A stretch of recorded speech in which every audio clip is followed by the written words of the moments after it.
Obsidian. I do apologize that the last one I did was a little bit shoddy with the audio, so I have learned, and I will do this from my desk with my setup. So, moisten my lips. Haha, I bet it is.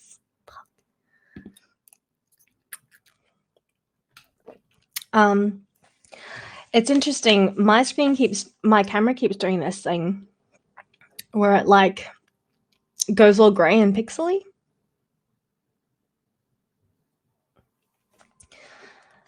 This is true. Does your camera do that too, Martin, where it gets all like just randomly gray and pixely? And I never know like if that actually means it's gray and pixely for you guys or weird for you guys.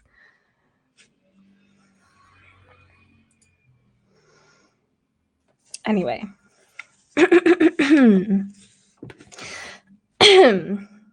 Okay. Settle in. Sorry, the light's like casting a strange shadow on me.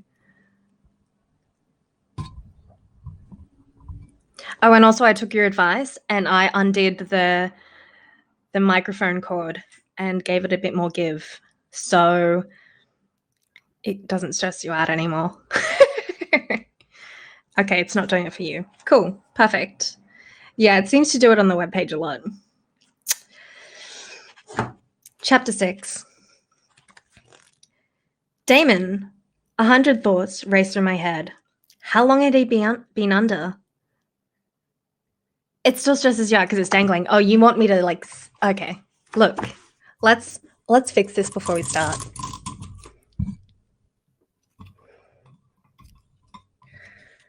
God, you're such a princess.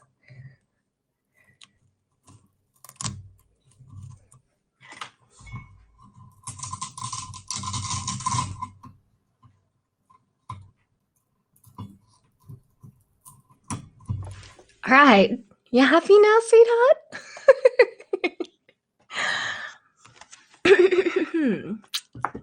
Can I read now? Or are we going to have a few more edits before I start?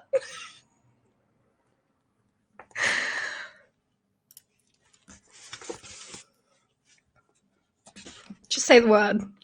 Just say the word.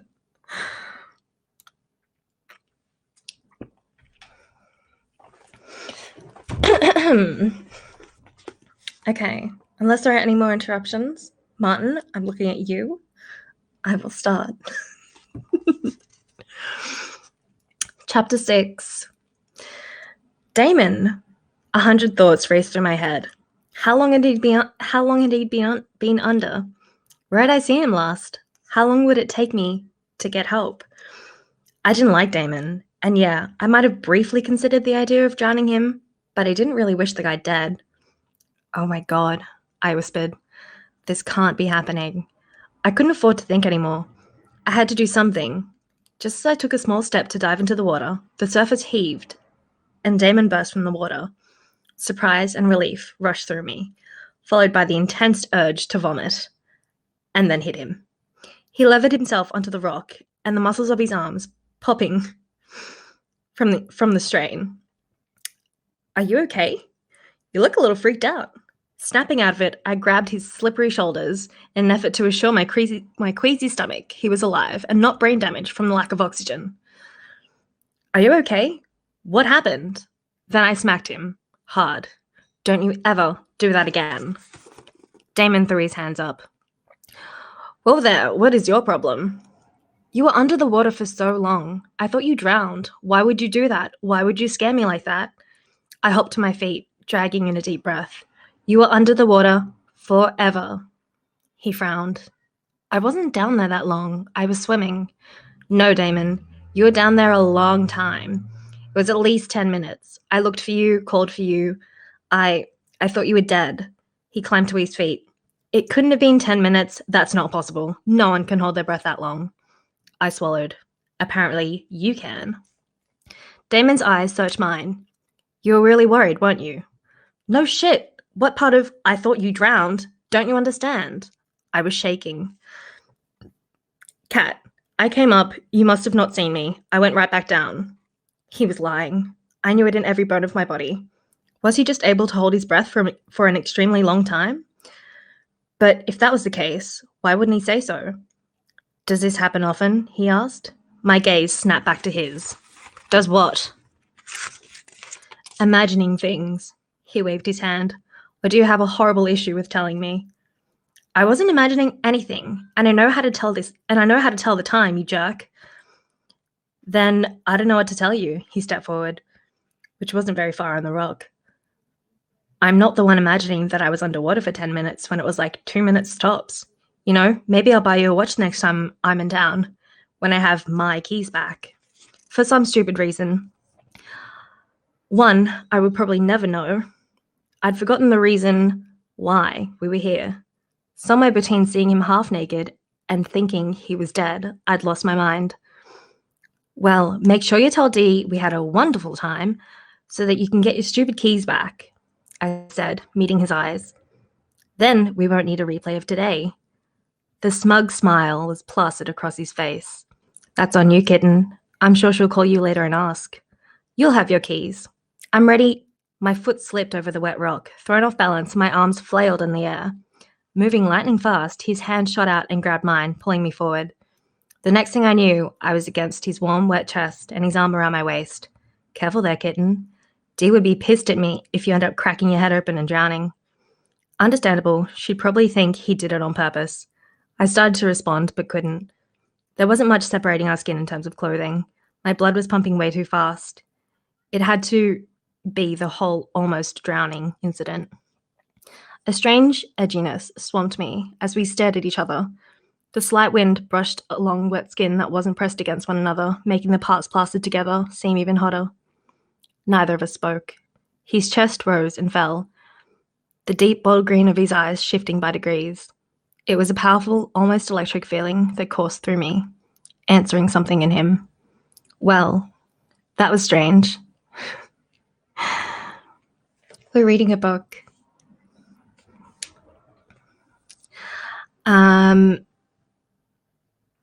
Well, that was strange, foolish, and illogical.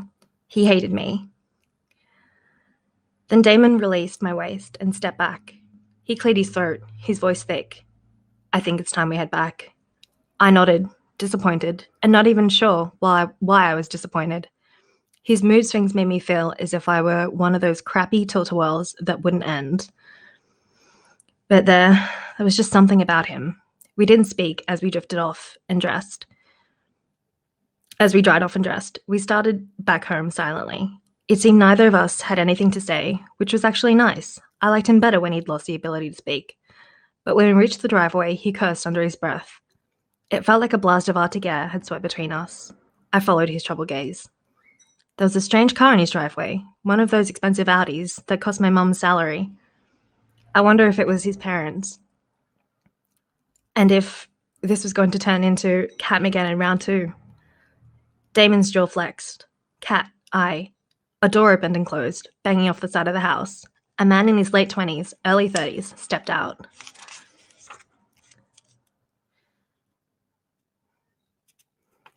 Stepped out onto the porch. Yeah, I did have it down. I can do it again. Like, it's not difficult because it's still on the tripod. It's just the cord is a little bit short.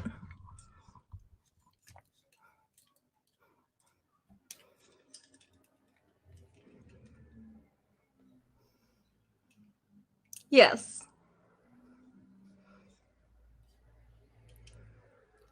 Because I knew this would be a problem.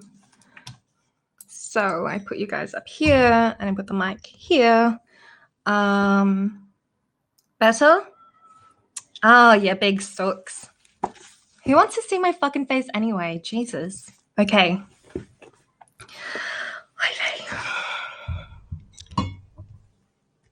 That's gonna fall off the desk at some point. All right. Happy? God, we're just a bunch of babies today, aren't we? His light brown hair didn't match Damon's and Dee's dark waves. Whoever he was handsome and dressed nicely. And he also looked pissed. The man came down the steps, two at a time. He didn't even look at me, not once. What's going on here? Absolutely nothing. Damon folded his arms. Since my sister is not home, I am curious as to why you're in my house. Okay, definitely not family. I let myself in, he replied. I didn't realize that would be a problem. It is now, Matthew. Matthew. I recognized the name from the phone call Dee had to take. Finally, the man's steely gaze zeroed in on me. His eyes widened slightly. They were a bright, startling blue. His lip curled as he looked me up and down. Not in a checking me out kind of way, either, but like he was sizing me up. Of all people, I think you'd know better, Damon. Oh, hell, here we go again. I was beginning to wonder if I was a flying free flag. The air was rife with tension, and all because of me. It didn't make any sense. I didn't even know this guy. Damon's eyes narrowed. Matthew, if you value your ability to walk, I wouldn't go there. Weirded out to the max, I stepped to the side. I think I should go. I'm thinking Matthew should go, Damon said, stepping in front of me, unless he has another purpose other than sticking his nose where it doesn't belong. Even Damon couldn't block the revulsion in the man's stare. I'm sorry, I said, voice wavering, but I don't know what's going on here. We were just swimming. Matthew's gaze swung on Damon, who squared his shoulders. It's not what you're thinking. Give me some credit. Dee hid my keys, forced me to take her out to get them back. A hot flush swept through me. Did he really need to tell some dude I was a pity date? And then the man laughed. So this is Dee's little friend. That would be me, I said, crossing my arms. I thought you had this under control. He gestured toward me, sounding as if I were a homicidal clown standing next to Damon. That you'd make your sister understand. Yeah, well, why don't you try to make her understand? Damon retorted. So far, I'm not having much luck. Matthew's lips thinned. Both of you should know better. A crack of thunder startled me as they stared at one another. Lightning streaked overhead, momentarily blinding. Once the light receded, dark, tumultuous clouds rolled in. Energy cracked around me, flashing across my skin. Then Matthew turned away, casting another dark look in my direction before heading inside Damon's house. The movement of the door slammed shut behind him. The clouds parted. I stared at Damon, mouth hanging open. What just happened? I asked. He was already walking into the house, the door smacking off the frame once again, like a shot in a canyon. I stood there, not sure what happened. I looked up at the clear sky. No trace of a violent storm. I'd seen that happen 100 times in Florida, but what occurred seemed way too freakish. And thinking back to the lake, I wasn't sure what had happened, but I knew Damon had been underwater far too long. I also knew there was something not normal about him, about all of them. Chapter 7. Dee called that night, and even though I wanted to tell her that my time with Damon hadn't been all puppy dog tails and rainbows, I lied. I told her it was great. He earned his keys back, and then some. Otherwise, she might make him take me on another outing. I almost felt bad for lying when she said she sounded happy. The next week crawled by. I had endless time to dread the fact there was only a week and a half left before school started. Dee hadn't come back from visiting family or whatever she was doing. Left alone and bored out of my mind, I'd gotten reacquainted with the internet intimately. It was early Saturday evening when Damon unexpectedly showed up at my door, hands shoved into the pockets of his jeans. His back was to me, head tipped back as he stared up at the cloudless blue sky. A few stars were starting to appear, but the sun wouldn't truly set for another couple of hours. Surprised to see him, I walked outside. His head whipped down so fast, I thought he would pull a muscle. What are you doing? I asked. His brows slanted low. Several seconds passed, and then his lip tipped up to one corner. He cleared his throat. I like staring at the sky. There's something about it.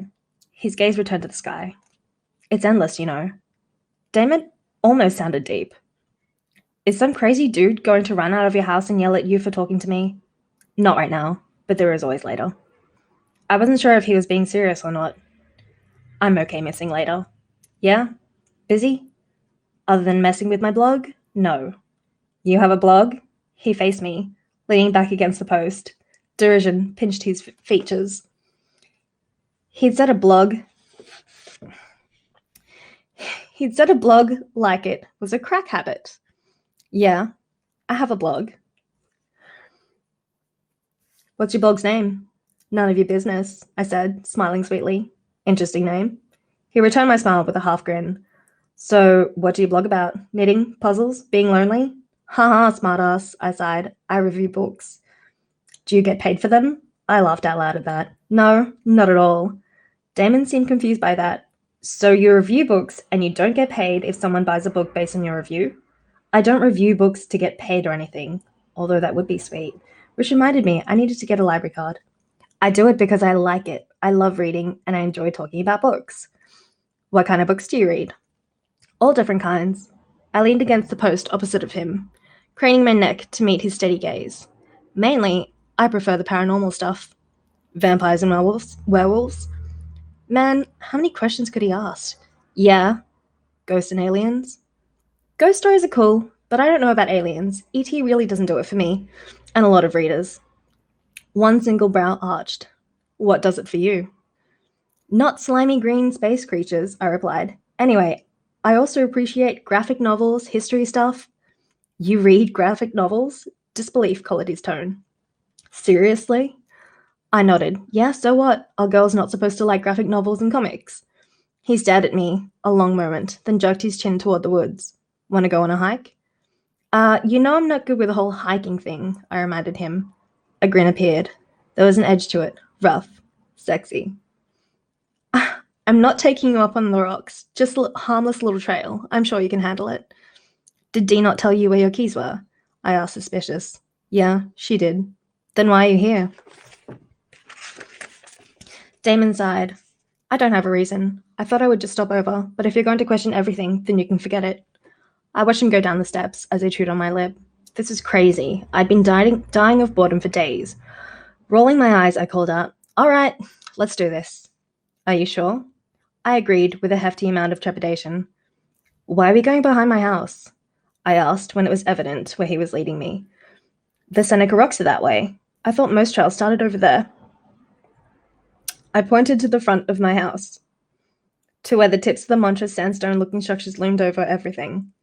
Yeah, but there are trails back here that will take you around, and it's quicker, he explained. Most people here know all the main trails are crowded. There used to be a lot of boring days out here, and I found a couple of them off the beaten trail.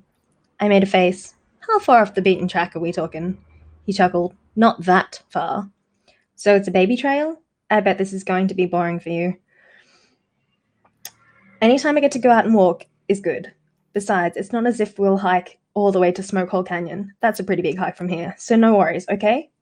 All right, lead the way. We stopped off at Damon's to grab a couple of water bottles and then took off. We walked on in silence for a few minutes, and then he said, You're very trusting, kitten. Stop calling me that. It was a little difficult to keep up with his long-legged pace, so I trailed a few steps behind him. He glanced over his shoulder without a misstep. No one has ever called you that before? I picked my way around a large prickly bush. Yeah, people call me kitten all the time, but you make it sound so... His brows shot up. Sound so what? I don't know, like it's an insult. He slowed, and now I was walking beside him. Or something sexually deviant. He turned his head away, laughing. The sound had my muscles tensing. Why are you always laughing at me? Shaking his head, he grinned down at me. I don't know. You just kind of make me laugh. I kicked a small rock. Whatever. So, what was up with that Matthew dude? He acted as if he hated me or something. He doesn't hate you. He doesn't trust you.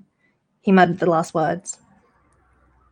I shook my head, bewildered. Trust me with what? Your virtue? He barked out a laugh, and it took him a few moments to respond. Yeah, he's not a fan of beautiful girls who have the hots for me. What? I tripped over an exposed root. Damon caught me easily, setting me back on my feet the minute I was steady. The brief contact had my skin tingling through my clothes. His hands lingered on my waist only a few seconds before he dropped them. You're joking, right? Which part? He asked. Any of that. Come on, please don't tell me you don't think you're pretty. He considered my silence. No guy has ever said that you're pretty? He wasn't the first person to say anything nice about me, but I guess I never cared before. Previous boyfriends told me I was pretty, but I never considered that a reason for someone disliking me. Looking away, I shrugged. Of course. Or maybe you're not aware of it? I shrugged again as I focused on the trunks of old trees and tried to change the subject and deny the other part of his statement. I most definitely did not have the hots for this arrogant guy. You know what I've always believed? He said softly. We were still standing in the path, only the sounds of a few birds echoing around us. My voice drifted away on a light breeze. No. I've always found the most beautiful people, truly beautiful inside and out, are the ones who are quietly unaware of their effect. His eyes searched mine intently, and for a moment we stood toe to toe. The ones who throw their beauty around, waste what they have. Their beauty is only passing. It's just a shell hiding nothing but shadows and emptiness. I did the most inappropriate thing possible. I laughed. I'm sorry, but that was the most thoughtful thing I've ever heard you say. What alien ship took the Damon I know away? And can I ask them to keep him? He scowled. I was being honest. I know, but it's just that really, wow. And here I was, ruining probably the nicest thing he would ever say to me. He shrugged and began leading me down the trail again. We won't go too far, he said after a few minutes. So you're interested in history? Yeah, I know that makes me a nerd. I was also grateful for the change in subject. His lips twitched at that. Did you know this land was once traveled by the Seneca Indians? I winced. Please tell me we aren't walking on any burial grounds. Well, I'm sure there are burial grounds around here somewhere. Even though they just traveled through this area, it's not a stretch that someone died on this very spot. And, Damon, I don't need to know that part. I gave him a light push on the arm. He had that weird look again and shook his head. Okay, I'll tell you the story, and I'll leave out some of the more creepy but natural facts. A long branch stretched across the path, and Damon held it up for me to duck under, my shoulder brushing against his chest as I passed before he dropped the branch and took the lead again. What story? You'll see. Now pay attention. A long time ago, this land was a forest and hills, which isn't too far different than today, with the exception of a few small towns. His fingers drifted over the lower hanging branches as we walked, pushing the lower ones aside for me. But imagine this place, so sparsely populated that it could take days, even weeks, before you reached your nearest neighbor. I shivered. That seemed so lonely. But you have to understand, that was the way of life hundreds of years ago. Farmers and mountain men lived a few miles away from one another, but the distance was all traveled by foot or horse. It wasn't actually the safest way to travel. Excuse me. I can imagine, I responded faintly. The Seneca Indian tribe traveled through the eastern part of the United States, and at some point, they walked this very path towards Seneca Rocks. His gaze met mine. Did you know that this very small path behind your house leads right to the base of all of them? No. They always seem so far from the distance, I never thought of them as being that close. If you stayed on this path for a couple of miles, you'd find yourself at the base of them. It's a pretty rocky patch, even the most experienced rock climbers stay away from. See, the Seneca Rocks spread from Grant to Pendleton County, with the highest point being Spruce Knob and an outcropping near Seneca called Champ Rocks. Now, they are kind of hard to get to, since it usually involves invading someone's property, but it can be worth it if you scale way beyond 900 feet in the sky, he finished wistfully. That sounds like fun. Not. I couldn't help the sarcasm from my voice, so I offered a pained smile.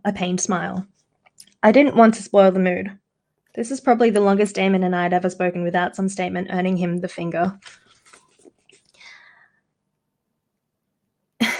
It is if you're not afraid. It is if you're not afraid of slipping. He laughed at my expression. Anyway, the Seneca Rocks are made out of quartzite, which is part sandstone. That's why it sometimes has a pinkish tint to it. Quartzite is considered a beta quartz. People who believe in abnormal powers or powers in nature, as a lot of Indian tribes did at one time, believe that any form of beta quartz allows energy to be stored and transformed, even manipulated by it. It can throw electronics and other stuff off too. Hide things. Okay. He shot me a stern look, so I decided not to interrupt anymore. Possibly, the beaded quartz drew the Seneca tribe to this area. No one knows since they weren't native to West Virginia. No one knows how long any of them camped here, traded, or made war. He paused for a few moments, scanning the terrain as if he could see them there. Shadows of the past. But they do have a very romantic legend. Romantic? I asked, as he led me around a small stream. I couldn't imagine anything romantic about something thrusting 900 feet in the sky. See, there was this beautiful Indian princess called Snowbird, who had asked several of the tribe's strongest warriors to prove their love by doing something only she had been able to do. Many men wanted to be with her for her beauty and rank, but she wanted an equal. When the day arrived for her to choose her husband, she set forth a challenge, so only the bravest and most dedicated warrior would win her hand. She asked her suitors to climb the highest rock with her, he continued, slowing down so we were walking side by side on a narrow path. They all started, but as it became more difficult, 3 turned back. A 4th became weary, and a 5th crumpled in exhaustion. Only 2 remained, and the beautiful Snowbird stayed in the lead. Finally, she reached the highest point and turned to see who was the bravest and strongest of all warriors. Only one remained a few feet behind her, and as she watched, he began to slip.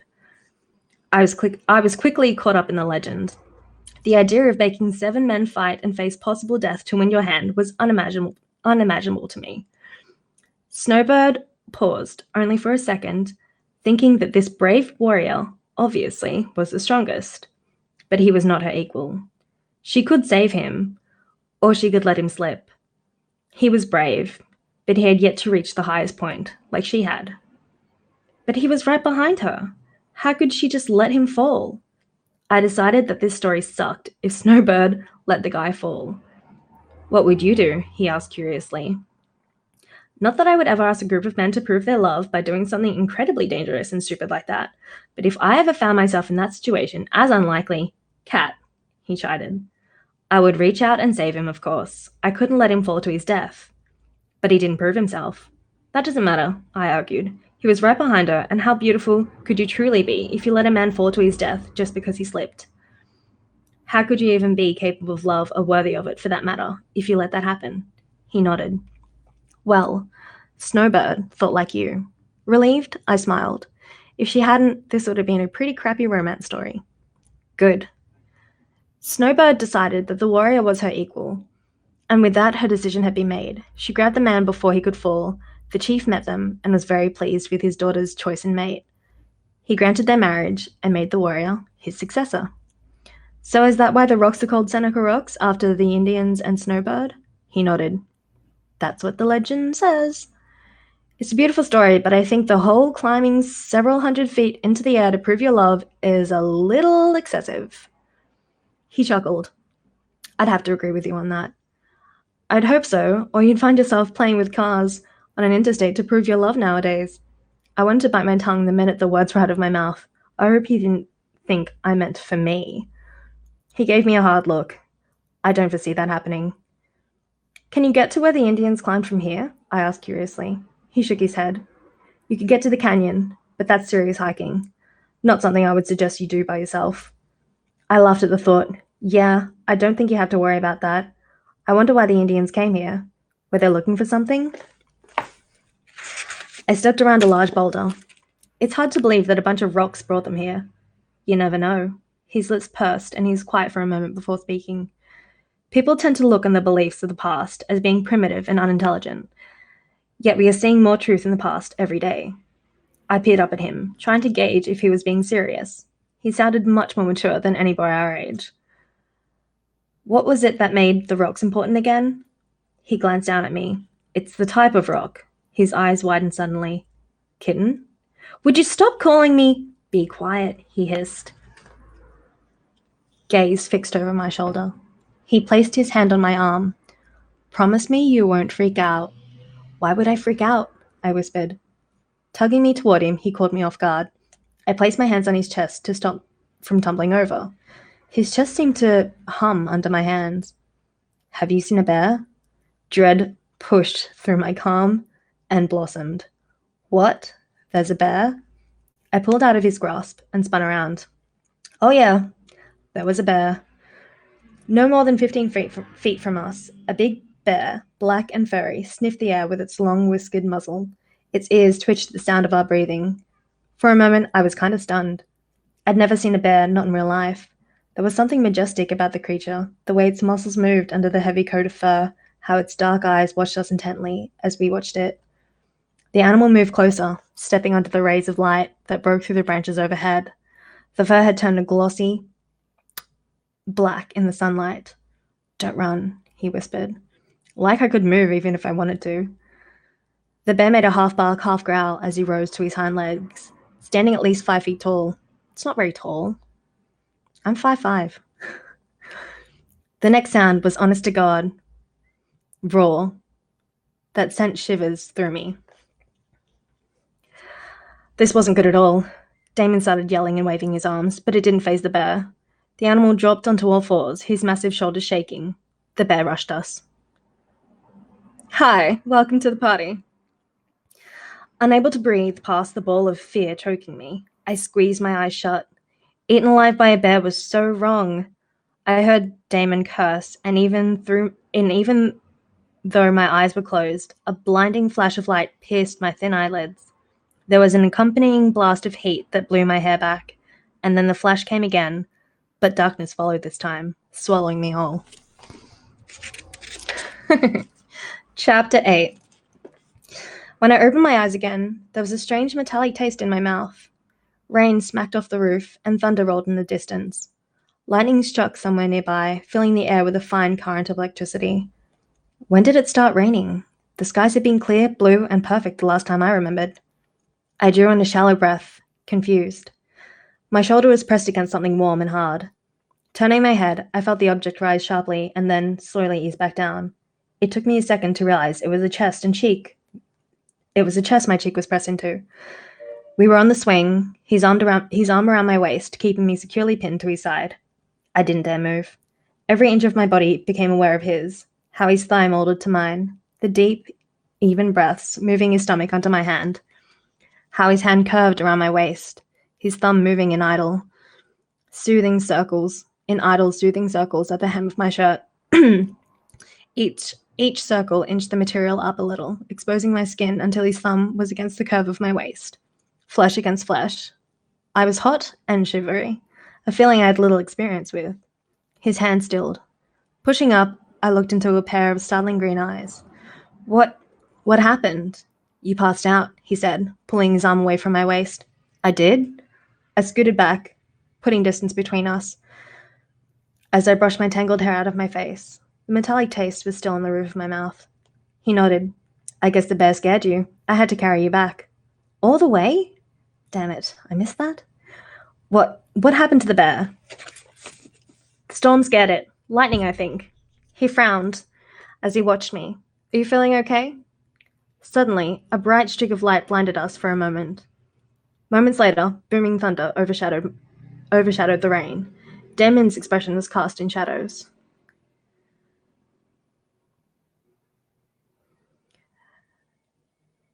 It's less easy to focus and understand when you're just reading. I have a suggestion. Could you please make a summary of the whole story? I can make a summary of the chapters we read, if that helps. But if I was to make a summary of the whole story, like now, I'd have to read the whole thing first and then tell you what happened. Like, you just kind of got to be there, you know? That would be great. I will do. Where am I up to?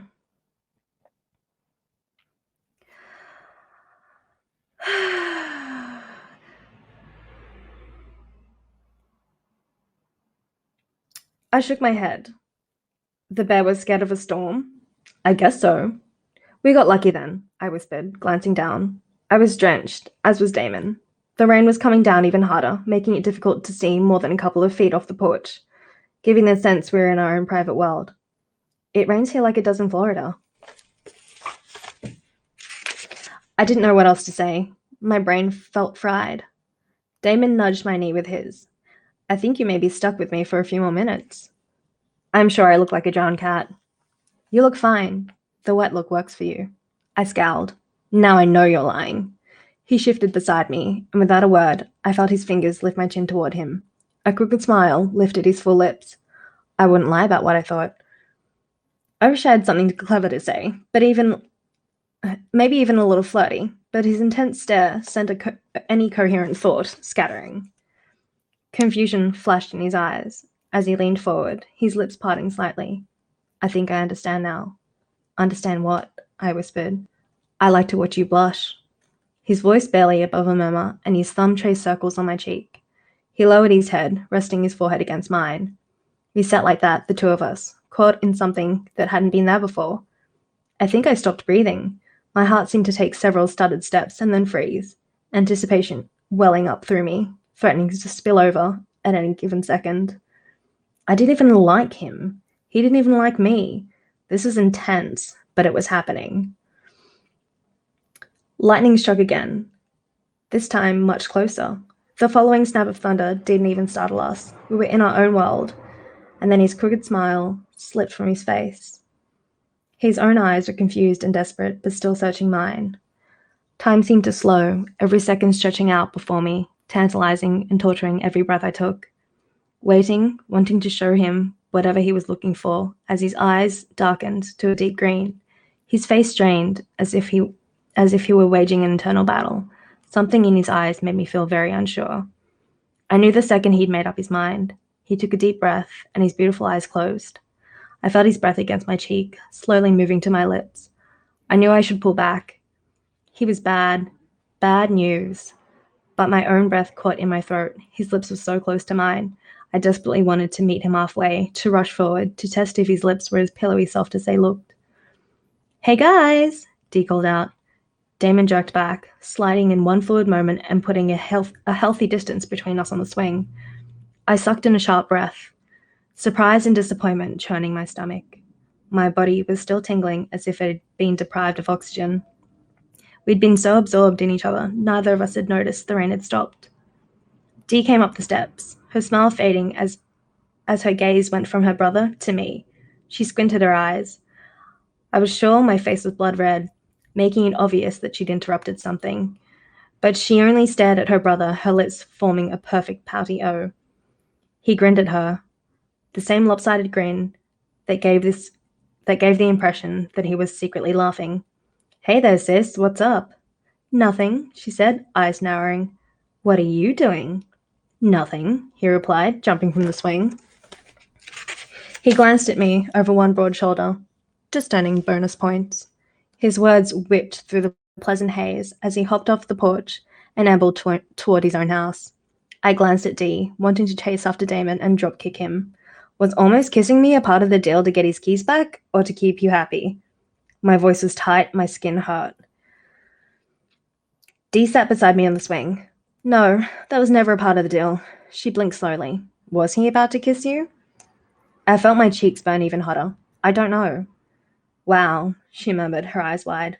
That was unexpected. And this was awkward. I didn't want to even think about what would have happened if she hadn't showed up, and definitely not while she was sitting here. You went to visit family? Yeah, I had to before school started. Sorry, I couldn't get a chance to tell you. It kind of happened all of a sudden. Dee paused. What were you and Damon doing earlier, before the almost kissing part? We went on a walk, that's all. That's odd, she continued, watching me closely. I had to steal his keys, but he got them back. My face scrunched. Yeah, thanks for that. By the way, there's nothing like a boy being blackmailed into hanging out with you to boost your self-esteem. Oh no, it wasn't like that at all. I thought he needed motivation to be nicer. He must really value his car, I muttered. Yeah, he does. He's been spending a lot of time with you. Has he been spending a lot of time with you while I was gone? We haven't spent that much time together. We went to the lake one day and then just today. That's all. A curious look crossed her features, and then she smiled. Did you guys have a good time? Unsure of how to answer, I shrugged. Yeah, he was actually pretty decent. I mean, he has his moments, but it wasn't all bad. If I didn't count the fact that he was being forced into spending time with me and almost kissed me for bonus points. Damon can be nice when he wants. Dee pushed back on the swing, using one foot on the floor to keep it moving. Where did you guys go for a walk? We followed one of the trails and talked, but then we saw a bear. A bear? Her eyes widened. Holy crap, what happened? I sort of passed out or something. Dee stared at me. You passed out? I flushed. Yeah, Damon carried me back to the porch and, well, the rest is whatever. Hi.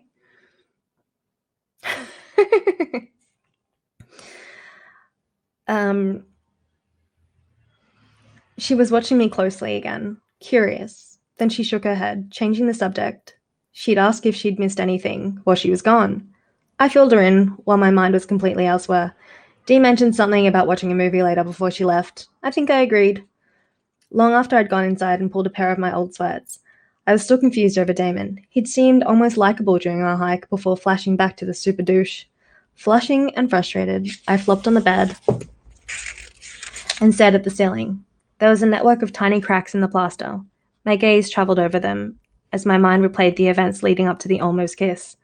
My stomach flipped, thinking about how close his lips had been to mine. Worst yet was the knowledge that I had wanted him to kiss me. Like and lust must not have anything in common. Let me get this straight, Dee frowned from where she'd perched herself on the old recliner in desperate need of being reupholstered. You have no idea where you want to go for college? I groaned. You sound like my mum. Yeah, well, you're entering your senior year. Dee paused for a second. Don't you guys start applying as soon as school starts? Dee and I were sitting in my living room, flipping through magazines, when my mum had oh so casually walked in and dropped a stack of college brochures on the coffee table. Thanks, Mum. Shouldn't you be applying? You're one of us too. The interest that had been sparkling in her eyes dulled. Yeah, but we're talking about you. I rolled my eyes and laughed. I haven't decided what I want to do, so I don't see the need to pick a school. But every school offers the same thing. You could pick a place, any place you want to go. California, New York, Colorado. Oh, you could even go overseas. That would be awesome. That's what I'd do. I'd go somewhere in England. You can, I reminded her. Dee lowered her eyes. She shrugged. No, I can't. Why not? I pulled my legs up and crossed them. It didn't seem as though money was a problem for them. Not when you looked at the cars they drove or the clothes they wore. I'd asked her if she had a job, and she said she had a monthly allowance that kept her cushy. Prone to remorse at always staying in the city for work and all. Nice gig if you can get it. Mum was great at giving me cash, if I needed it, but I sincerely doubt she'd ever pony up $300 a month for a fun new car for me. Nope, I'd have to keep on loving my little sedan, rust and all, point A to point B, I always reminded myself. You can go wherever you want, Dee. Dee's smile was tinged with sadness. I'll probably stay here when I graduate, maybe enroll in one of those online universities. At first, I thought she was joking. You're being serious? Yeah, I'm kind of stuck here. I was intrigued by the idea of someone being stuck anywhere. What's sticking you? My family is here, she said quietly, looking up. Anyway, that movie we watched last night gave me nightmares. I hate the whole idea of a haunted house with ghosts in it. Watching you sleep. Her swift change of subject didn't pass me by. Yeah, that movie was pretty creepy. Dee made a face. It reminds me of Damon. He used to stand over me when I was sleeping because he thought it was funny. Her delicate shoulders shuddered. I get so mad at him. I don't care how deep of a sleep I was in. I could still feel him staring at me, and I'd wake up. He would laugh and laugh. I smiled at the image of Damon as a little boy teasing his twin. That picture was completely replaced by the full-grown Damon. I sighed, beyond frustrated, and closed the magazine. I hadn't seen him since the evening on my porch, but it was only Monday. 2 days without seeing him seemed commonplace, and it wasn't as if I wanted to see him. Looking up, I watched Dee flip to the back of a magazine. She always did that, going to the horoscopes in the back. She held her right hand against her chin, tapping her lips, with one painted purple nail. The finger blurred, nearly fading out. Air around her seemed to hum. I blinked several times. The finger was still there. Great. I was hallucinating again. I threw the magazine aside. I need to go to the library. I need new books to read. We can plan a trip and go book shopping. She hopped in her chair, excited all over again. I want to check out that book you reviewed on your blog. the week before you moved here. The one with the kids with superpowers. My little heart did a happy dance. She read my blog. I didn't even remember telling her the name. That would be fun, but I was thinking about going to the library tonight. I can't beat it when it's free. Do you want to come with me? Tonight? She questioned, eyes widening. I can't tonight, but I can go tomorrow night. It's no big deal if you can't go. I've been thinking about going for a couple of days, but I keep putting it off, and I need brain candy before we have to read school stuff. Dark hair swung around her impish face as she shook her head. Oh, it's no big deal. I don't mind going with you. I can't go tonight. I have plans already. If I didn't, I'd go. It's okay, Dee. I can go to the library alone, and then we can go shopping later. I pretty much know my way around town now. Not as if I can get lost or anything. It's only like 5 blocks. I paused, and then quickly asked about her plans for the evening, trying to change the subject. Dee's lips were firm.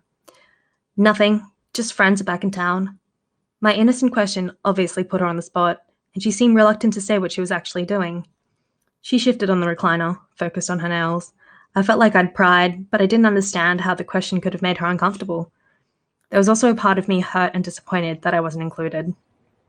I hope you guys have fun tonight, I lied. Well, not a real lie, but at least half a lie. I'm not proud of it, but there you have it, right or wrong, I felt left out. Dee squirmed in her seat as she watched me, her eyes squinted, much like they'd done on the day on the porch. I think you should wait until I can go with you. There have been a couple of girls who have gone missing recently. Going to the library wasn't going to a house that cooked meth, but I remembered the missing poster I'd seen the other day and shrugged. Okay, I'll think about it. Dee stayed until it was nearly time for my mum to go to work. On the way out, she stopped at the edge of the porch. Really? If you can wait until tomorrow night, I'll go to the library with you. I agreed once more and gave her a quick hug. I missed her the moment she left. The house was too quiet without her. Chapter 9. God, I'm really just barreling through these chapters today, since it's the second reading. After dinner with Mum, I headed out. It didn't take very long to get into town and find the library again. The streets, which during the few times I had been in town had always been populated, were now pretty much deserted. On the ride down, the skies had started to cloud over, giving the entire downtown an eerie ghost town feeling. In spite of the weirdness, that was my life at the moment, and the lingering icky feeling I felt over Dee not inviting me out with her friends, I smiled and walked into the library. Thoughts of the twins and everything else vanished as I rounded the corner of the quiet library and saw stacks of books lining the walls. As with gardening, in the stillness of the library, I felt at peace. Stopping by one of the empty tables, I let out a little breath of happiness. I was always able to lose myself in reading. Books were a necessary escape. I always gladly jumped into head first. Time passed faster than I realized, and the library took on a gloomy aura.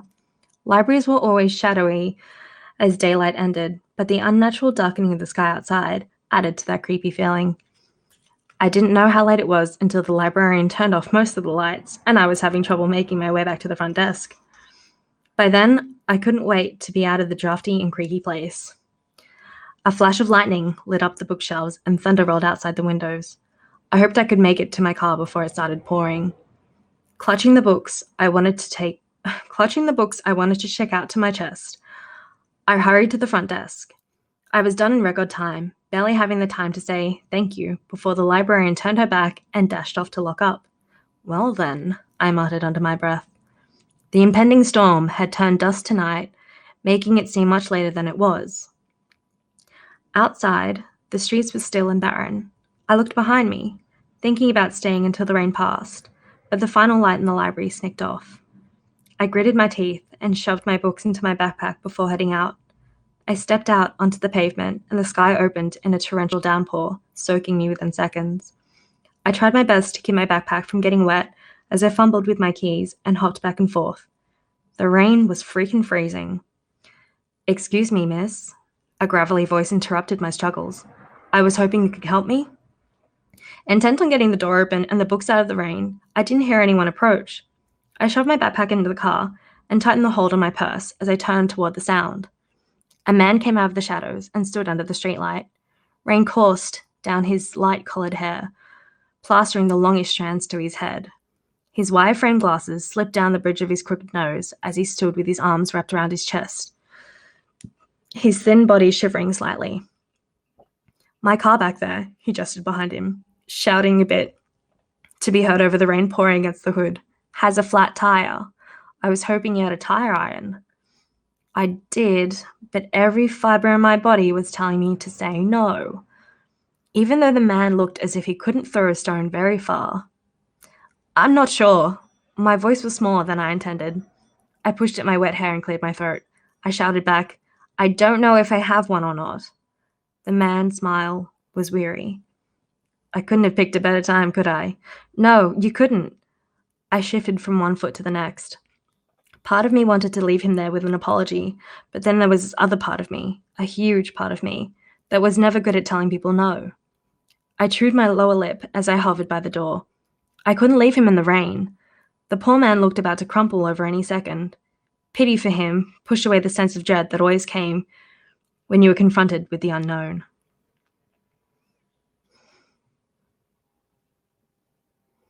You've had practice. Gosh, where am I up to? I couldn't leave him stuck in the rain when I knew I could help. At least the rain was starting to let up. My decision was made. I forced a weak smile. "I can check. I may have one." The man beamed. "You would be a savior if you did." He stayed where he was, not moving any closer, probably sensing my initial distrust. "The rain seems to be letting off, but by those dark clouds coming in, I think we may be in for a heck of a storm." I shut the driver's side door and headed out to the rear of the car, opening the trunk. I ran my hand along the carpeted bottom, searching for the release of the spare tire. I think I may have one, to be honest. My back was to the stranger for only a few seconds when I felt a rush of chilly air stir at the hair of the back of my neck. Adrenaline coursed through my veins, sending my heart slamming against my ribs, and painful tendrils of fear burrowing through my stomach. Humans are so stupid, so gullible. His voice was as cold as the wind on my neck. Before my brain could register his words, an icy, wet hand closed over mine in a painful grip. His breath was sticky against my neck, striking a chord of finality. I didn't even have a chance to respond. Using my hand, he swung me around. A cry escaped from my throat as pain shot up my arm. I was face to face with him now, and he didn't seem as helpless as he had before. Actually, he seemed to have grown taller, broader. If you want my money, you can take whatever I have." I wanted to throw the purse at him and take off. The stranger smiled and then pushed me hard. The impact of the rough asphalt knocked the air out of me and jarred my wrist in scorching pain.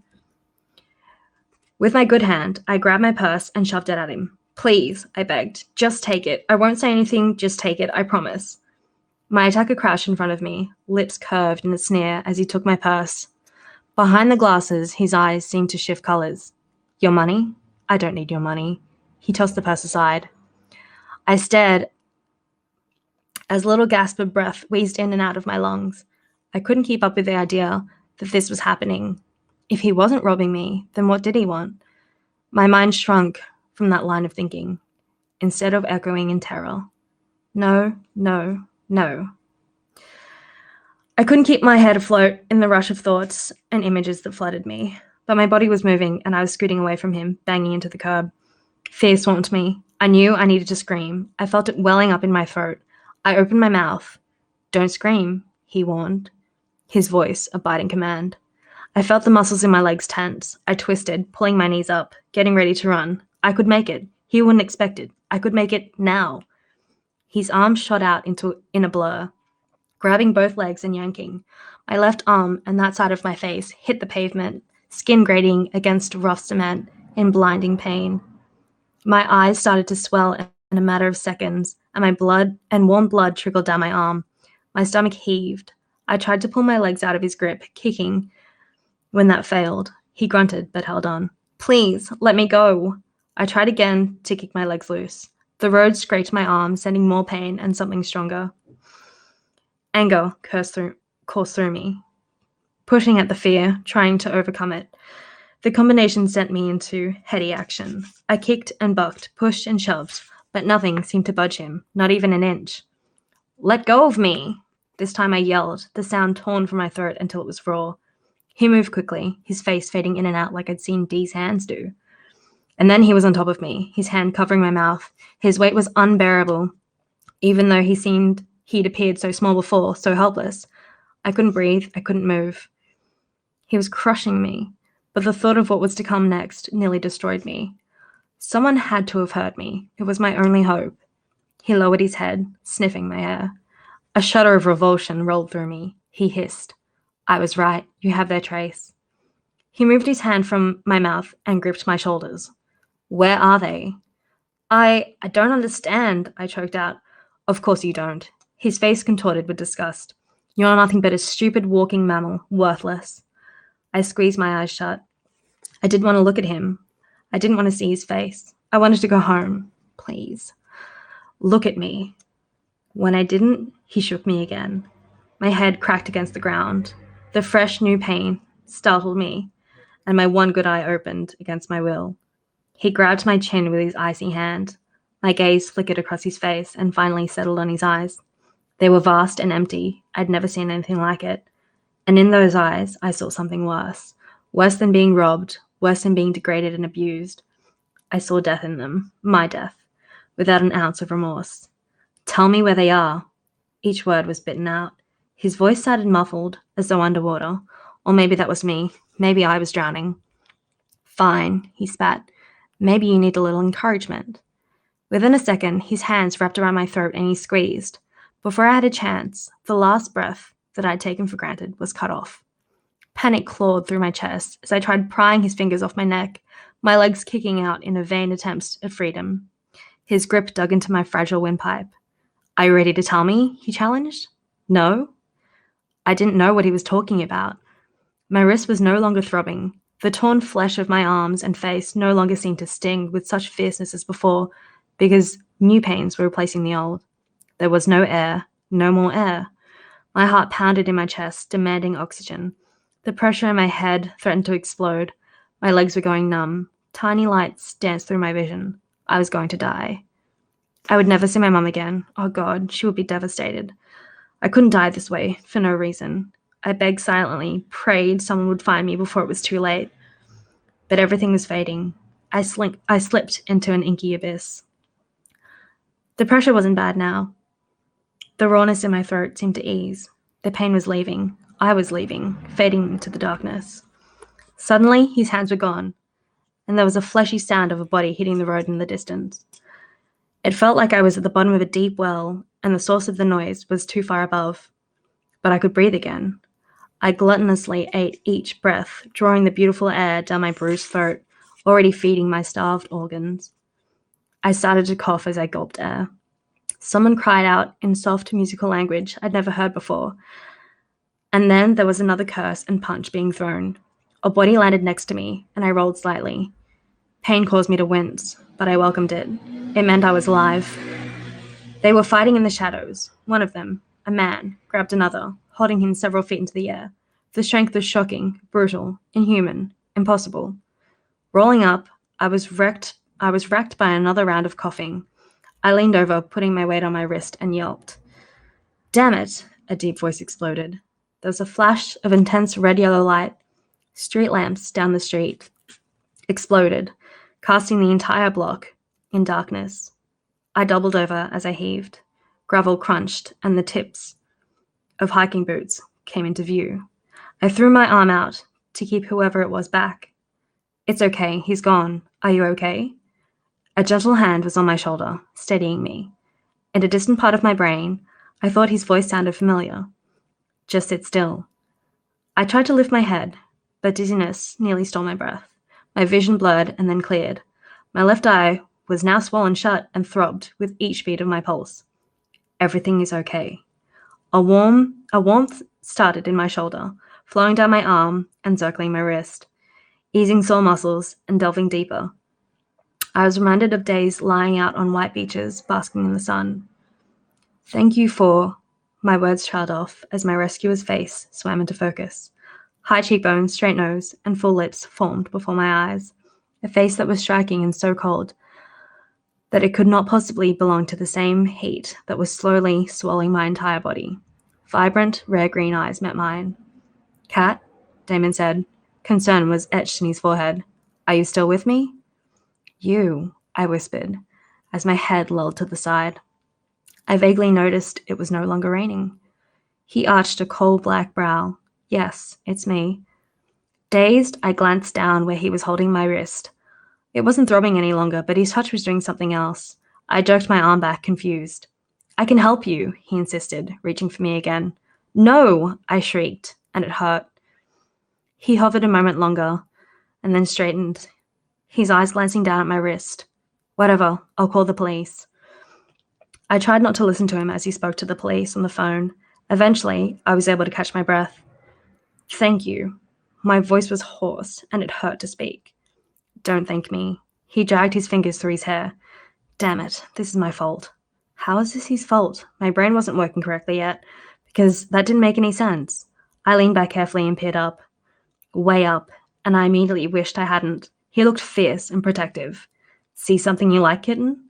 I dropped my gaze to his clenched hands. His knuckles weren't even scratched. Light. I saw light. Well, they do say there is light at the end of the tunnel. I shrank away from the reminder I'd almost died tonight. Damon crouched down. Damn it, I'm sorry. That was thoughtless. How bad are you hurt? My throat. It hurts. I touched it gently and winced. So does my wrist. I'm not sure if it's broken. I lifted my arm gingerly. It was swollen and already turning an attractive shade of blue and violet. But there was a flash of light. He studied my arm. It might be broken or sprained. Is that all? All? The man was trying to kill me. His eyes narrowed. I understand that. I was hoping he didn't break anything important. He stopped for a second, thinking, like your skull? No, I don't think so. He let out a breath. Okay. He stood and looked around. Why were you out here anyway? I wanted to go to the library. I had to stop till the rawness in my throat subsided. It wasn't that late. It's not like we're a crime-ridden city. He said he needed help, a flat tire. His eyes were wide with disbelief. A stranger approaches you for help in a dark parking lot, and you go and help him? That has to be one of the most careless things I've heard in a long time. He crossed his arms and stared down at me. I bet you think things through, right? Accept candy from strangers and get into vans with a sign that reads free kittens? I gasped. He began to pace. Sorry. Wouldn't have been helpful if I didn't come, now would it? I ignored the last statement. So why were you out here? My throat was finally feeling slightly better. It still hurt like a bitch, but at least every last word wasn't like being pulled across concrete. Damon stopped pacing and ran a hand over his chest, above his heart. I just was. Geez, I thought you guys were supposed to be nice and charming. He frowned. What guys? You know, the knight in shining armor and saving the damsel in distress kind. I stopped at that point. I must have hit my head. I'm not your knight. Okay, I whispered. I slowly pulled my legs up and rested my head on my knees. Everything hurt, but not as bad as it did when that man had his hands around my throat. I shivered at the thought. Where is he now? He took off, long gone by now, Damon assured. Cat? I raised my head. His hulking frame loomed over me as he stared at me. His gaze was unnerving, piercing. I didn't know what to say. I didn't like how Damon's body cast a shadow from the moonlight, and I made a move to try and stand. I don't think you should stand. He kneeled again. The ambulance and police should be here. I was going to say that in a really strange way. The ambulance and police should be here any minute. I don't want you passing out. I'm not going to pass out, I denied, finally hearing the sirens. I don't want to have to catch you if you do. He examined his knuckles for a few moments. Did he say anything to you? I wanted to swallow so badly, but it hurt too much. He said I had a trace on me, and he kept asking where they were. I don't know why. He hurriedly looked away, drawing a sharp breath. He sounds like a lunatic. Yeah, but who did he want? Damon turned back to me, a deep scowl on his face. A stupid girl A girl stupid enough to help a homicidal maniac with his tire, maybe. My lips pressed into a hard line. You're such an ass. Has anyone ever told you that? He flashed a genuinely amused smile. Oh, kitten, every single day of my blessed life. I stared at him in disbelief again. I don't even know what to say. Since you already said thank you, I think nothing is the best way to go at this point. He stood with fluid grace. Just please don't move, that's all I ask. Stay still and try not to cause any more trouble. I frowned, and it hurt. My not-so-charming knight stood over me, legs braced apart and arms at his side, as if ready to protect me again. What if the guy came back? That must be what Damon was worried about. My shoulders started to shake, my teeth quickly joining in the fun. Damon whipped his shirt off and pulled the warm cotton over my head, careful not to let even a whisper of cloth touch my damaged face. His scent wrapped around me, and for the first time since the attack, I felt safe. With Damon. Go figure. As if my body recognized I didn't need to fight anymore, I started slipping sideways. I knew I was going to black my other eye when my head hit the pavement because I was most definitely about to pass out for a second time in the last few days. I briefly wondered why I was cursed to always faint in front of Damon, and then folded to the ground like a paper sack. Chapter 10. We made it.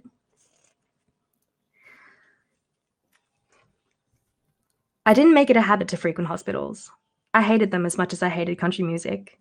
To me, they smelled of death and disinfectant. They reminded me of Dad and the time that he had clocked away while the cancer hollowed his eyes and chemo bloated his body. This hospital was no different, but the visit was a little more complex. It involved the police, a frantic mother, and my surly, dark-haired savior, who still hovered near the little room they'd shoved me in. As rude and ungrateful as it was, I was doing my best to ignore him. My mum, who'd been on shift at the hospital when the ambulance brought me in, with a police escort, kept randomly reaching over and stroking my arm or face, the good side at least, as if the motion reminded her that I was still alive and breathing and only bruised. I hated myself for it, but it was starting to annoy me. I was feeling the height of bitchiness. My head and back were aching something fierce, but the pain in my wrist and arm were the worst. After tons of poking and prodding, and half a dozen x-rays, nothing was broken. I had a sprained wrist and a tore tendon in my arm, in addition to numerous deep bruises and scratches. A brace already encased my left hand and forearm. There was this elusive promise of pain medication that had yet to arrive. The police officers were kind, if a little too... I don't know what this word means, but I need to figure it out. If a little too brusque. Anyway, look, we're going to pass over that. They asked every question imaginable. I knew it was important. I tell them everything I could remember, but the shock was beginning to wear off, and the adrenaline had long since faded. All I wanted was to go home. Brusque, maybe. Anyway, it's going to kill me until I figure it out. They thought it was an attempted robbery gone wrong until I told them he hadn't asked for any money. After I told them what the attacker had said, they believed he may have been ill or possibly a drug addict coming down from a high. When the police were done asking me questions, they moved on to Damon. They seemed to be on familiar terms with him. One even clapped him on the shoulder and smiled. They were buddies. How sweet. I didn't get a chance to listen to what he was telling them because my mother had taken over the interrogation. I wanted them all to stop and go away. Miss Schwartz? Surprised to hear my last name, I was pulled out of my own thoughts. One of the younger deputies was at my bed. Again. I couldn't remember his name, and I was too tired to even look for a name tag. Yes? I think we're pretty much done for the night. If you remember anything else, please call us immediately. I nodded and wished I hadn't. I grimaced as pain shot through my head. Honey, are you okay? Mum asked, her tone pitched in worry. My head. It hurts. She stood. I'll go find the doctor so we can get those meds in you. She smiled gently. Then you won't feel a thing. That is what I needed, wanted, would love. The deputy turned to leave, but stopped. I don't think you have anything to worry about. The crackle of his radio interrupted anything else he was about to say. The dispatcher's voice broke through the static. All available units, we have a code 18 on Wellsprings Road.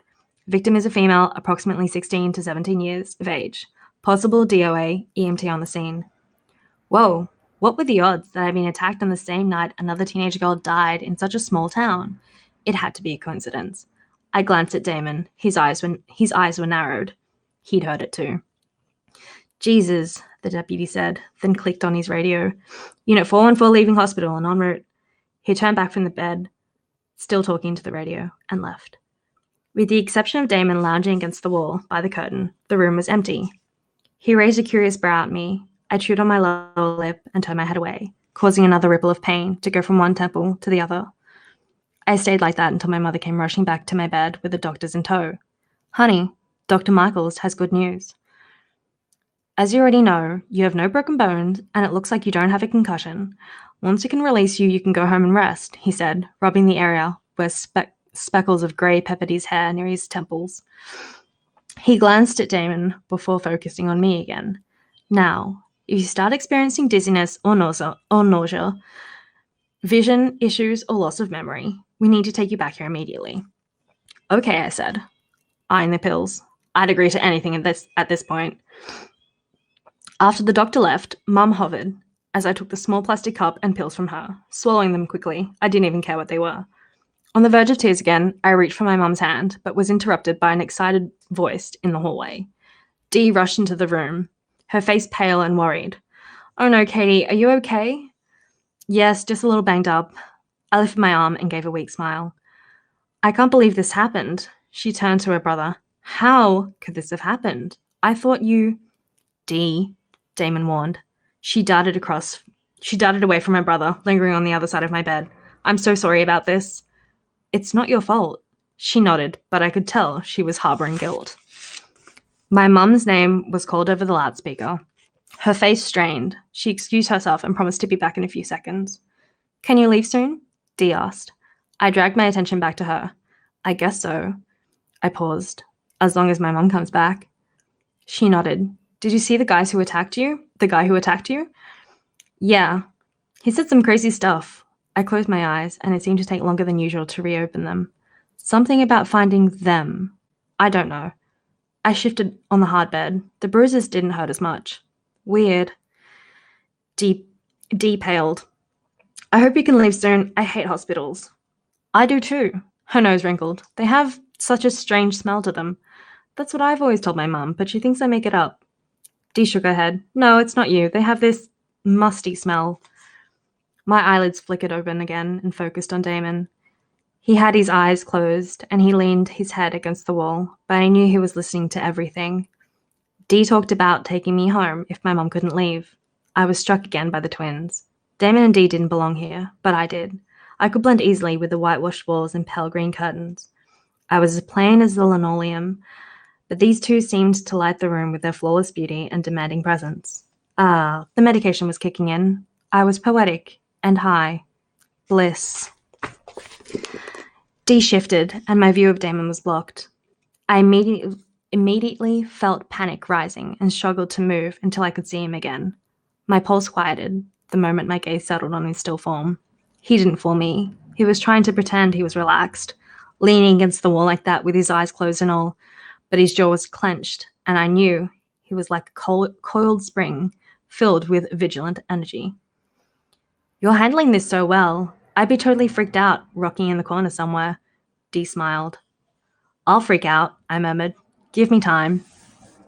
I wasn't sure how much time passed before my mother returned with a bothered expression on her pretty face. Honey, I'm sorry to disappoint you, she said in a rush. There was a bad accident and they're bringing in multiple victims. You may have to stay here a while. I have to stay at least until we determine if we need to move them to a larger hospital. A bunch of nurses are off and the hospital isn't staffed to handle this type of crisis. I stared at her, dumbfounded. I felt my bitchiness gaining ground. Screw everyone else. I nearly died tonight, and I wanted my mum. Miss Swartz, we can take her home, Dee said. I'm sure she wants to go home. I know I would, and it would be no problem for us. I begged Mum with my eyes to take me home herself. I would feel better if she was here with me, in case she does have a concussion, and well, I don't want anything else to happen. We would never let anything happen. Dee's gaze was steady. We'll take her right home and stay with her. I promise. I could tell Mum was wrestling with the need to keep me close and her responsibility to those injured in the accident. I felt contrite for making her choose. Plus, I knew seeing me in the hospital had to be a painful reminder of Dad. My R's darted to Damon, and the bitchiness eased from my shoulders. I gave my mum a weak smile. It's okay, Mum. I'm feeling a lot better, and I'm sure nothing else is wrong. I don't want to stay here. Mum sighed, wringing her hands. I can't believe this would happen on tonight of all nights. Her name was called over the loudspeaker once more. She did something very uncharacteristic and cussed. Damn it. Dee immediately jumped up. We can do it, Mrs. Schwartz. Mum glanced at me and then the door. Okay, but if she seems in any way out of character, she turned to me. Or if your head starts hurting more, call me immediately. No, call 911. I will, I reassured her. She leaned down and kissed me swiftly on the cheek. Get some rest, honey. I love you.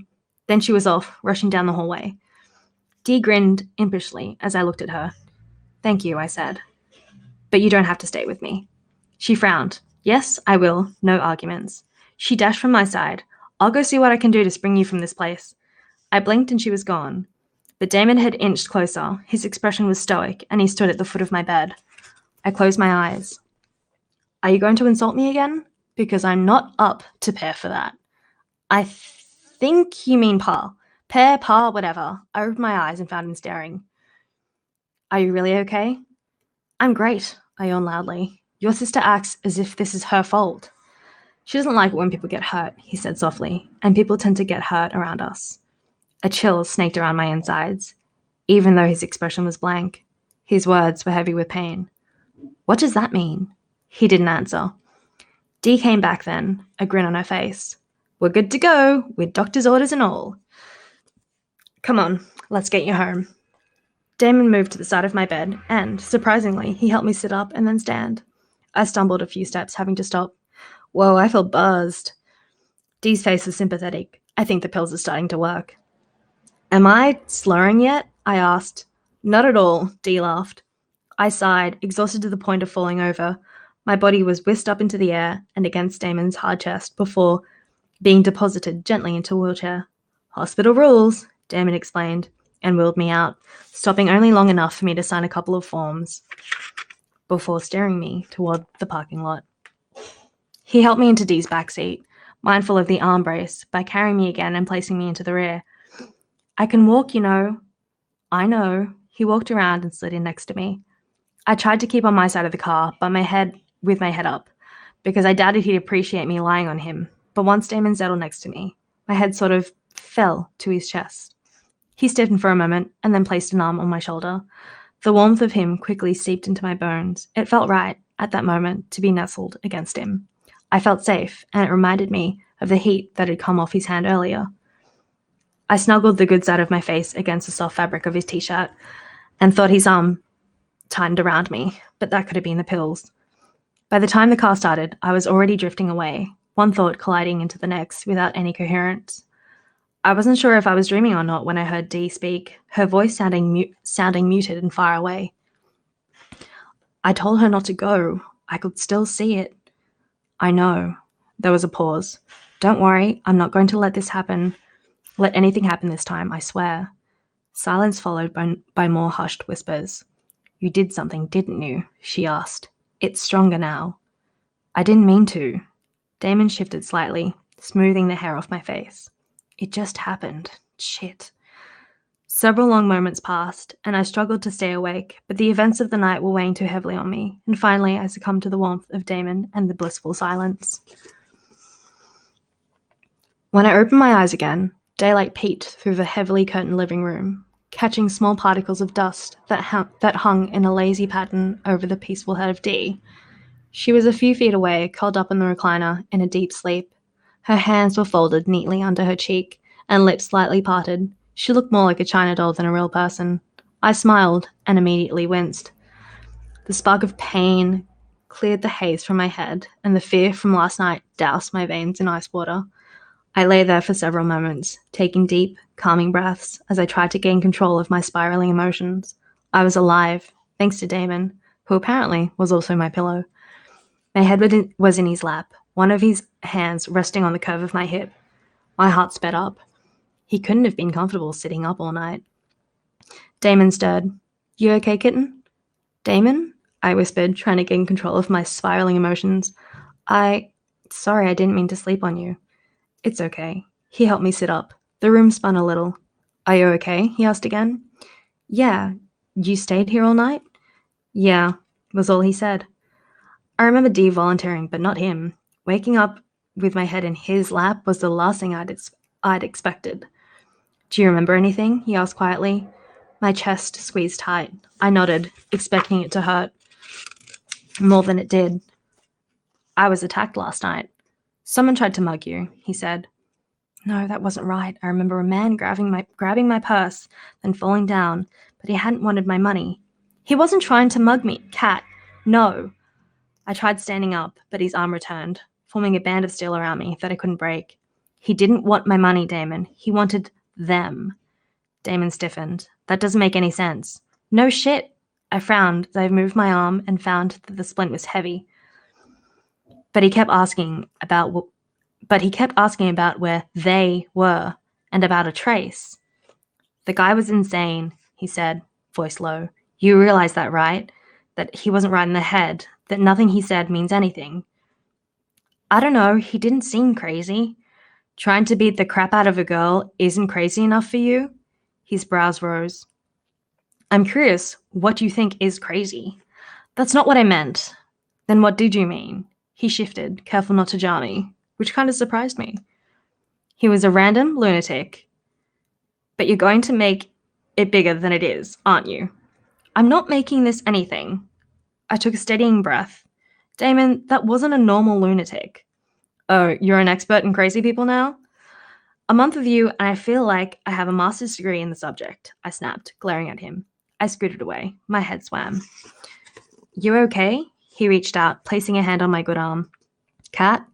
I shook his hand off. Yeah, I'm okay. Shoulders stiffed. He stared straight ahead. I know you're probably messed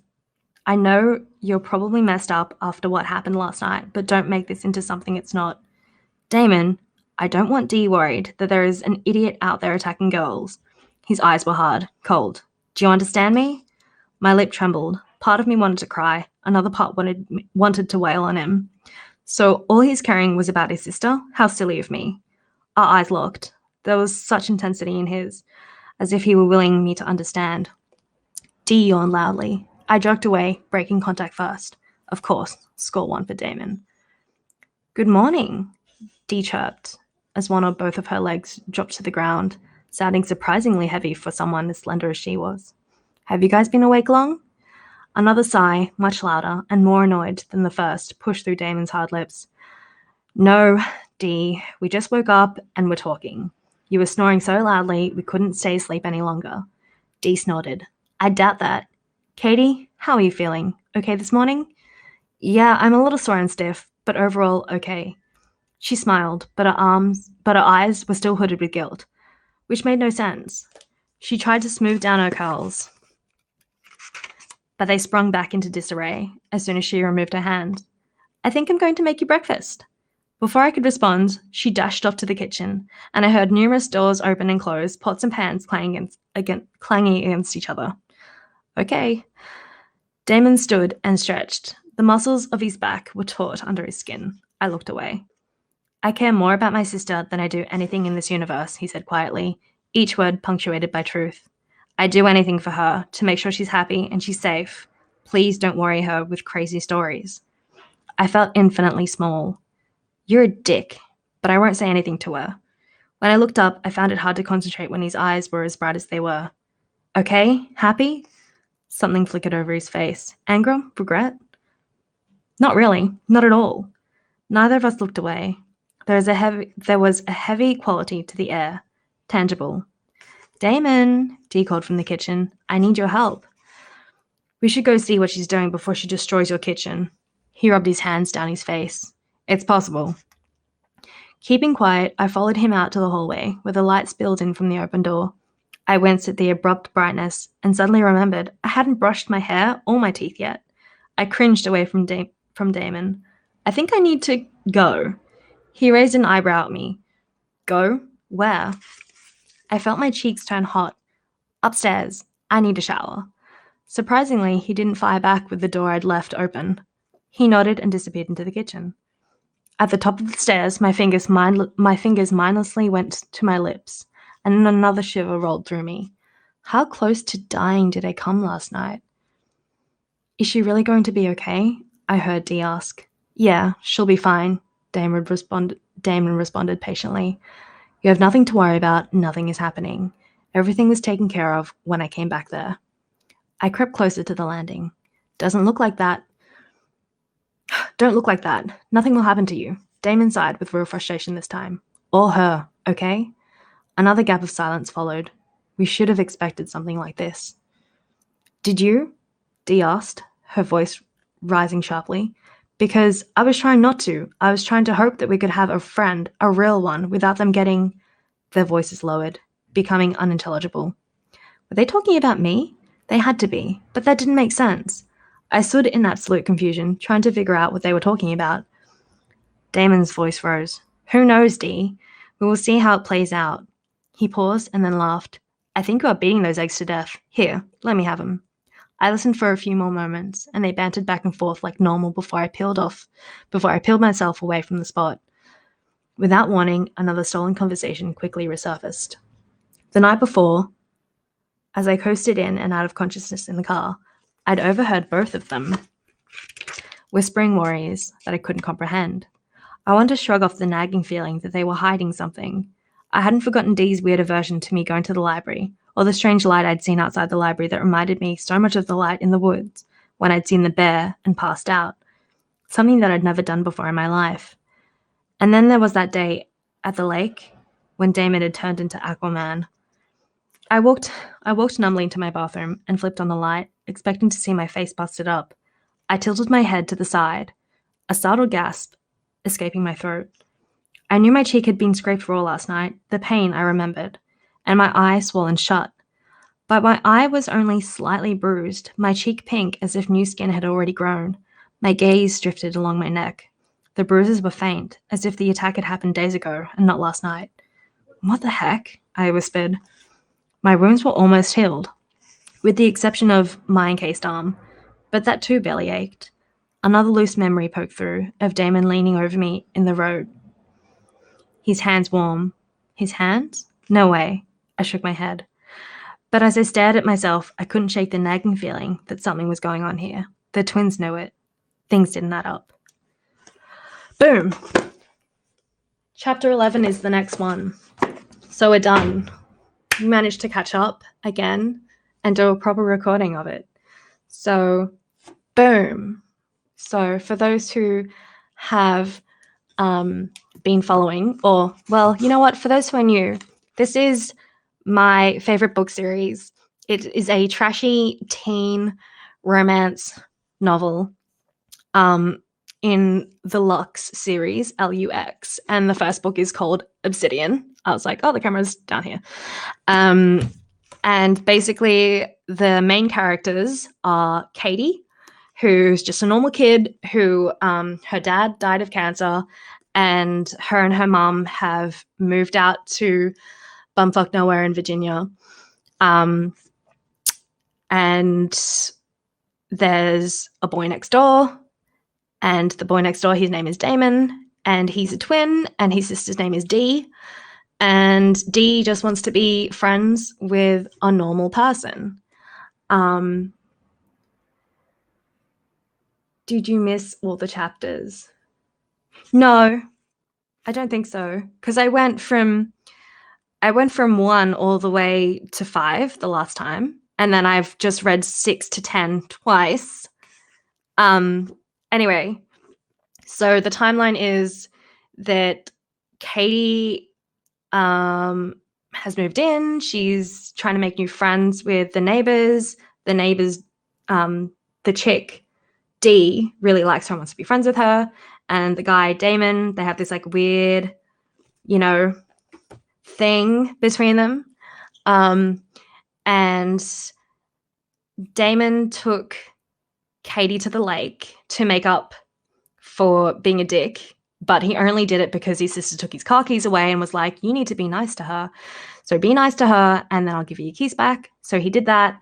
And then Katie thought that he drowned because he was under the water for so long. And she freaked out, but then he was fine. They went back to the house. There was a guy named Matthew there, who's not family, but somehow knows Dee and Damon. And I'm wondering if there's a movie. There might be. Who knows? Teen angst romance, sort of. What does life mean to you? Bacteria on a floating ball in space heated by the sun. And then what we've just read that happened was Katie wanted to go to the library.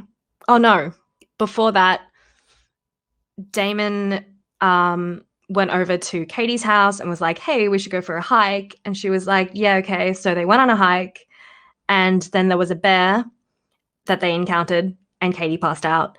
And then a couple of days later, she went to the library, and then a guy just tried to mug her, and she passed out. And that kind of brings us up to now. And so all the little weird things in between that are kind of happening seem to kind of circle around Dee and Damon, who are the twins who live next door to Katie. And Katie is just kind of like, the fuck is going on? So there's like this mystery. Beautiful Creatures got the first book made into a movie. There's a lot of fainting on her part. Oh yeah. There is a bit of fainting on her part. But yes, so there's this mystery that's shrouding the twins next door, and Katie's kind of just stuck in the middle trying to figure out what the hell is going on.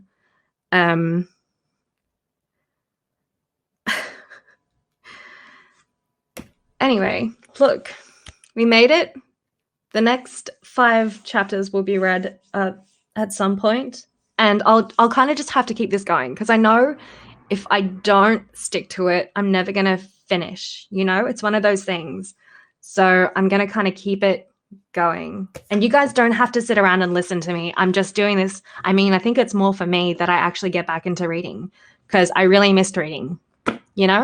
You get so stuck in scrolling through social media and looking at memes and like being very quickly, I guess, what's the word? Like fast entertainment, basically. So, yeah, it's good to like get lost in another world and read something and use your imagination instead of just scrolling mindlessly through social media. Right? Sometimes you just gotta kind of break out of it. I'm in the mood for a movie. I'm in the mood for a movie. Maybe a 90s film. What kind of 90s film are we talking?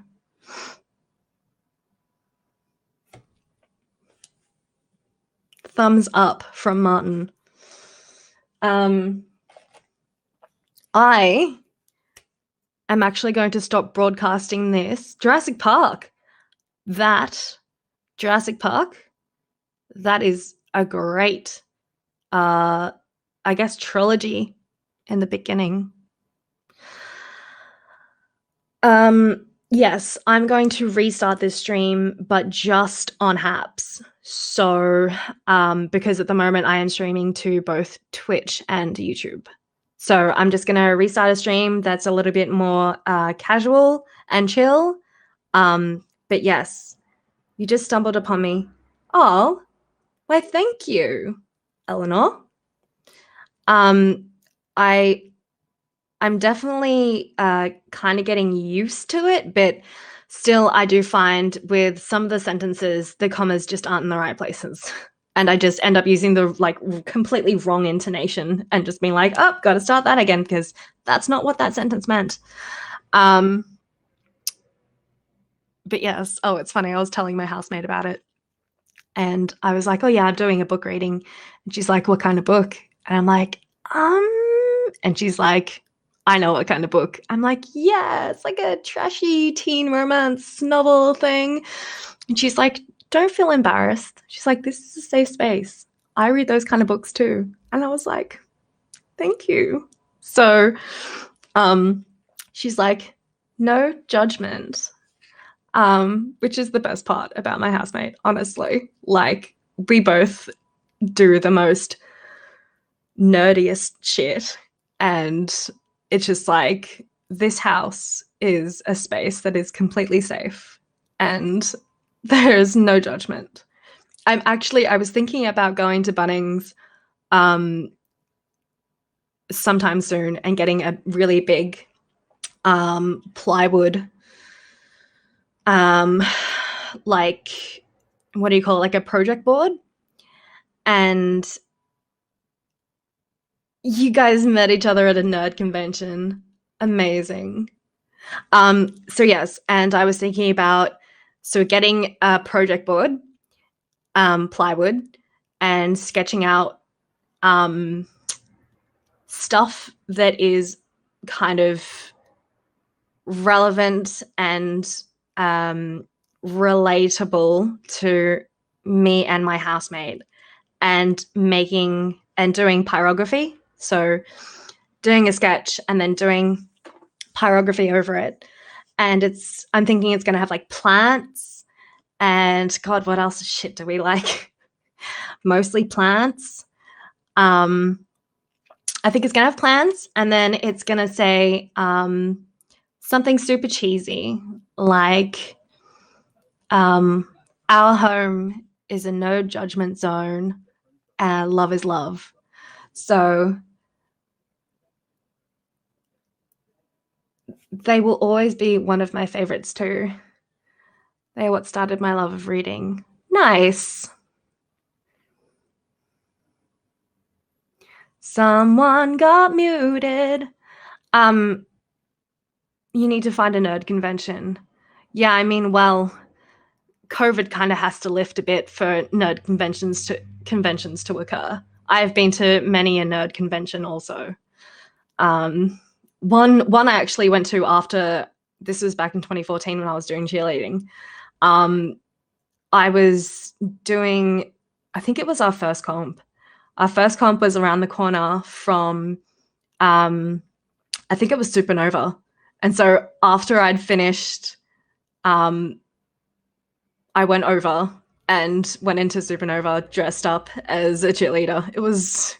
Everyone was looking at me like, is she dressed up or like, what's happening? I'm like, I just came from a cheer competition. Anyway. Oh, there's a lot of muting happening. I feel obliged to check this out.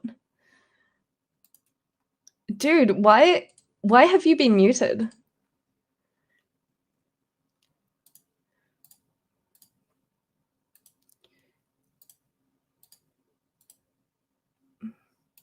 I don't know why you were muted. Someone muted you accidentally. I don't know. Someone muted Thrawn. I've just unmuted everything. That was really weird. Like, all your comments were coming through as muted. You've been going to Supernova since 2003. My child just played with my phone. Sorry. Your kid muted you. Suck it. Anyway. Yes. All of you guys. Supernova is where you met? Stop it. Yeah, you are both moderators. So is Martin. Yeah. So, bloody kid. Put him back in there. Anyway, I will end this broadcast and start again, but only on Haps, because as I said, this is actually going out to Twitch and YouTube as well. So I'm going to stop it there so we can have more of a like casual chat. You feel privileged. Anyway, thank you for everyone who listened to my reading of chapters 6 to 10, and hopefully you'll join me for the rest. And I don't know, catch up on the rest. I feel like I shouldn't have to do a play-by-play every time I do one of these, because if you're coming here, you've probably already listened to the other chapters.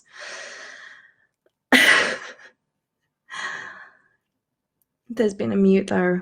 Oh, you couldn't see that there was a mute. That's interesting. They can always watch a replay. Indeed, y'all can always watch the replay. Okay, I'll be back in a hot minute. See you guys.